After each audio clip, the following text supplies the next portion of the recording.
আসসালামু আলাইকুম। ইতাল বাংলা আপডেটের পক্ষ থেকে সবাইকে শুভেচ্ছা। আমি তানভীর, ইটালি ভেরোন শহর থেকে।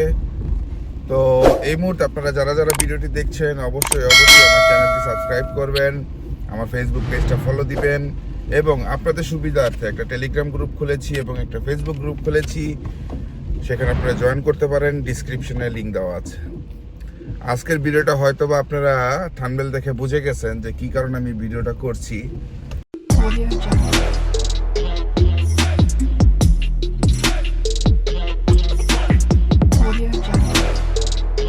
অ্যাকচুয়ালি ব্যস্ততার কারণে আমার ড্রাইভিং অবস্থায় এই ভিডিওটা করতে হচ্ছে, তো আপনারা কিছু মনে করবেন না। ইম্পর্টেন্ট হচ্ছে আপনাদের তথ্য দেওয়া।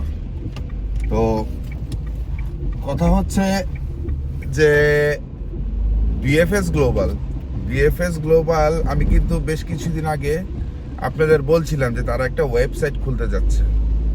ঠিক আছে, দেখেন তারা কিন্তু তাই করছে। এই মাসের 19 তারিখে তারা একটা ওয়েবসাইট খুলতেছে, তো 20 তারিখ থেকে এটা চালু হবে। এটা বলছিলাম কিন্তু আমি আজ থেকে আরো 4 দিন আগে বলছি। অনেকে হয়তো আপনাদেরকে বলতে পারে এটা আপনাদের জন্য খারাপ। অ্যাকচুয়ালি কি, এটা আপনাদের জন্য খারাপ না। আপনারা নিজেরটা নিজে যখন আপনারা সেই ফর্মটা ফিল আপ করতে যাবেন, যদি আপনার নুল লসটার সাথে আপনার পাসপোর্টের কোনো মিল না থাকে, সাথে সাথে তারা কিন্তু অ্যাকসেপ্ট করবে না। এই জন্যই তারা এই জিনিসটা করতেছে। হ্যাঁ, সো এটা আপনাদের জন্য সবচেয়ে ভালো হয়েছে, আমার মতে আপনাদের জন্য ভালো হয়েছে। আর দ্বিতীয় ব্যক্তি যারা আছে, কেউ যদি আপনাদেরকে জালনুল লস্তা দেয়, ঠিক আছে, জালনুল লস্তা দেওয়ার পরেও তারা কোনো কিছু করতে পারবে না, কারণ অ্যাপয়েন্টমেন্ট নেওয়ার সময় আপনারা ধরে ফেলতে পারবেন যেটা এইটা আপনাদের আসন্নুল লস্তা। ওকেই। আর 2024-এর এবং 2023-এর যে ফ্লুসির যে আপডেট দেখেন, বিএফএস গ্লোবাল যেসব জোনার মধ্যে আছে, যেসব দেশে আছে, তো সেসব দেশের মধ্যে হচ্ছে আপনার পাকিস্তান, বাংলাদেশ, শ্রীলঙ্কা। হ্যাঁ, ইন্ডিয়াতে কিন্তু বিএফএস গ্লোবাল নাই। ঠিক আছে, আর থাকলেও বিএফএস গ্লোবাল নামে এটা আরেকটা নাম দেওয়া আছে। তো একই কোম্পানি। এই বিএফএস গ্লোবালের মেন মালিক কিন্তু হচ্ছে আপনার এই ইন্ডিয়ান। তো যাই হোক, আর ইন্ডিয়ানদের মোটামুটি ভালো একটা গুডউইল আছে ইটালিতে। এই গুডউইল থাকাতে কি হয়েছে, তাদেরকে প্রাধান্যতাটা বেশি। আর তুনিজিয়ার সাথে ভালো একটা সম্পর্ক ইটালির সাথে, কারণ এটা হচ্ছে তুনিজিয়া আপনার পড়ছে ইটালির বর্ডারের সাথে, সমুদ্র বন্দর যেখানে আছে এর ওই পারে হচ্ছে তুনিজিয়ার সাথে তাদের একটা ভালো সম্পর্ক আছে।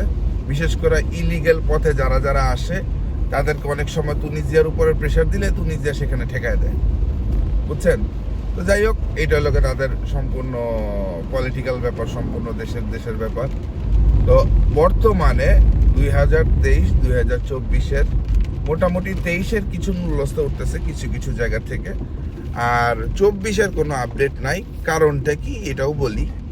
যতদিন পর্যন্ত বাংলাদেশ ইটালিয়ান এম্বাসি যে আছে বাংলাদেশে, পাকিস্তানে, শুধু যে বাংলাদেশিদের তা না, কিন্তু বাংলাদেশে, পাকিস্তানে এই ভেজালগুলি, এই গত বছরের নুল্লস্তার ভেজালগুলি যে পর্যন্ত না শেষ হবে আমার মতে, ততদিন পর্যন্ত আপনাদের ইটালি থেকে আপনারা নুল্লস্তা তেমন পরিমাণের পাবেন না।